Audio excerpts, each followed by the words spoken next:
take this out right now. Oh, thank you very much, everybody. I want to thank SpeakeasyDC. I want to thank the town, and I want to thank all of you for coming here. So please, let's give a round of applause for you and everybody else here. Yes. Thank you. Can you all hear me? Can you all hear me back there? Fantastic. My name is Jorge Alberto Silva Garcia Garrafa Martinez, but you can call me Jorge. I'm an actor and a would-be comedian, which is why I feel necessary to thank everybody for being here.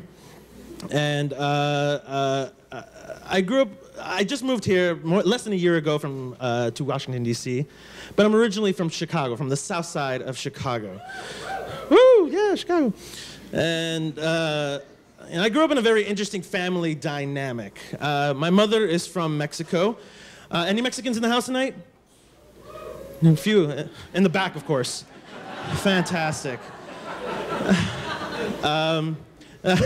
My mom is from Mexico, Guanajuato, and the reason I say Guanajuato is because every time I say Mexico, every Mexican always says, it's like, what part? And the only reason they ask that is to, decide what football allegiances they have. And football, I mean soccer for you Americans.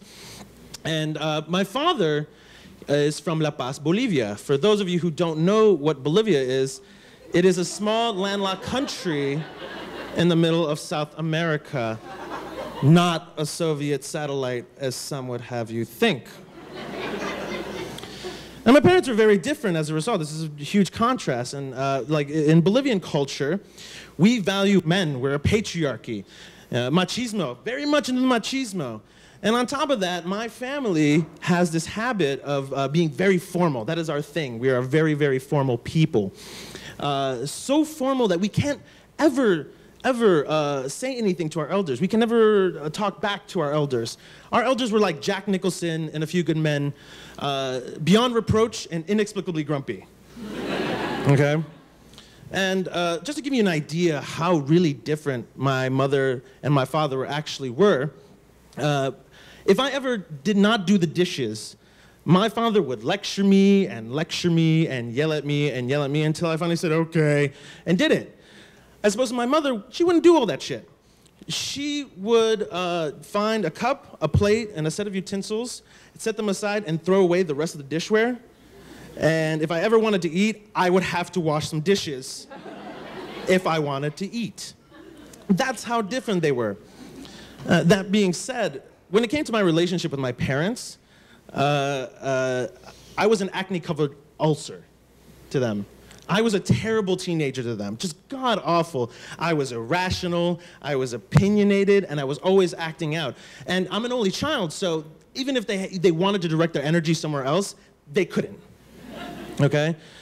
So me and my dad, we were always butting heads, just always butting heads. He didn't get me, and I didn't get him, and that was really how simple it was. He thought that he could have a say in everything I did, from what I studied, to who I hung out with, to what kind of extracurriculars I have, and I was having none of it. I said, I'm my own man. I'm doing my own thing. And he found this to be very disrespectful. And this was our relationship for a long time during my teenage years. Me and him were just always fighting to the point where we just wouldn't talk to each other. And by the time I was 19, this was the eve of my parents' 20th anniversary. The only thing that I had on my mind was, that confused me and left me very curious, is why my sassy, sweet, very Catholic, devout mother, who's always touted her mantra to me, which was, la cocina mexicana es el regalo de Dios. The Mexican kitchen is a gift from God. Ain't that the truth? So there's that woman, and there's this man, this hard-headed man. And I just couldn't figure out for the life of me why they had stayed together for so long. They knew each other since they were 15, got married at 29, and by the time I was 19, that was their 20th wedding anniversary.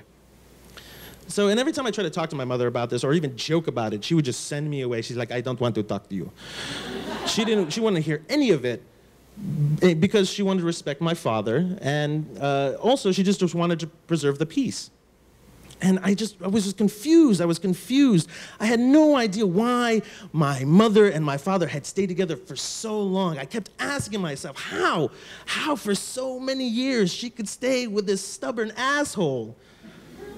Well, luckily, I had also discovered at the age of 19 that if I got my uncle drunk, he would tell me anything. That's right. If I wanted info on the family, all I had to do was get my Tío John, order us a few vodka cranberries, and listen to him rating every other guy in the bar, and boom, drunk oracle, okay? For real.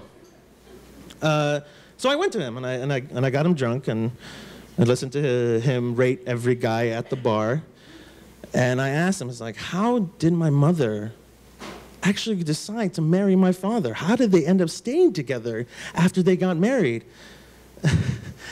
And he was like, what?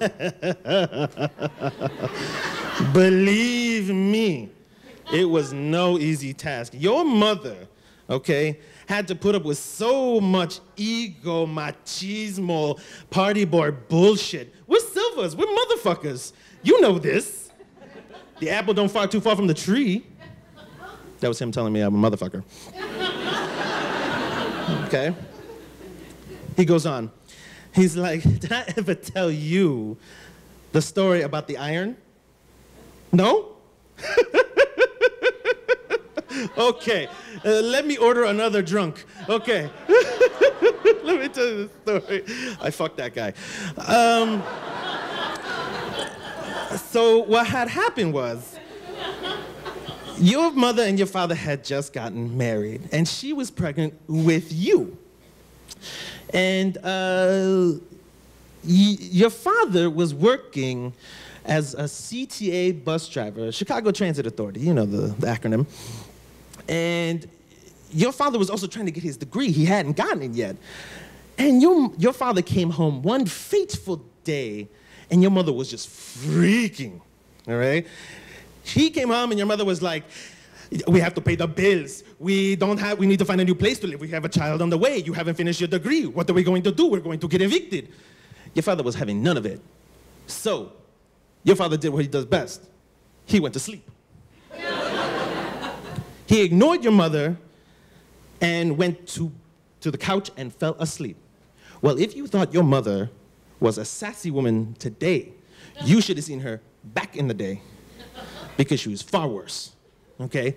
Your mother did this. I swear to God, this is true. I swear to God. Your father, or your mother, went to the back room, hit herself on the shoulder until she got a bruise, came back to your father, grabbed an iron, and knocked him over the head.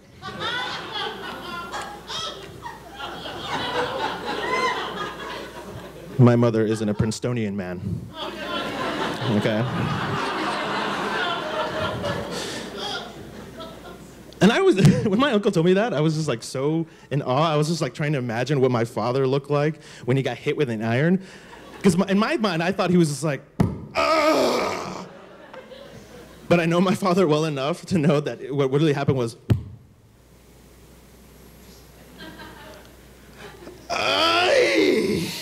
it was a very slow build, I know, because my dad is just that slow with things like that. Anyways, my uncle.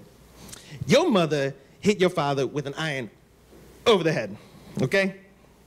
Your father wakes up, he's screaming, maldita Yolanda, cabrona, I have to get up to go to work in a bit, I just came home from school, what is wrong with you?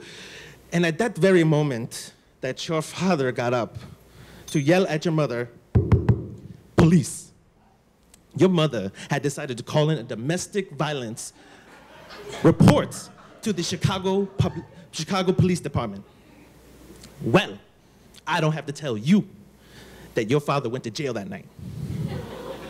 Your father sat in jail, and the worst thing that happened to you or to happen to your father at that time was to be in jail and have my mother, your grandmother, show up and yell at him. Nothing makes him less hard in front of other people who are in jail than your mother yelling at you. We didn't raise you this way, we didn't teach you to hit women, and your father was honest about it. I didn't do shit. And of course, there was two black guys in the back being like, right? So, my uncle told me this story, And I couldn't believe it, because apparently my mother had left my father in jail for 36 hours because of rain. She told him before that, she's like, para que prendas, so you learn. Right? And my first reaction after hearing this story was, I have ammunition from my father. And I thought, my God, my father was a boy once too. He's just like I am.